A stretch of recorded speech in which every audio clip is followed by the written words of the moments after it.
It's a 2010 Mercury Milan, and it has the 3.0 liter V6 with the rear drive camshaft water pump drive pulley on there. And I've got this OTC kit here to install this pulley, okay? And the threads that are on the inside of that are M8 by 1.25. Okay, that's the threads. And so this is the driving thing that you use to put it in there. And so you just screw that in.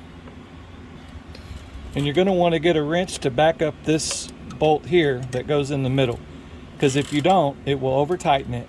And so then you just get this one here and you turn it till these two pulleys line up, and I'm doing it with the belt installed.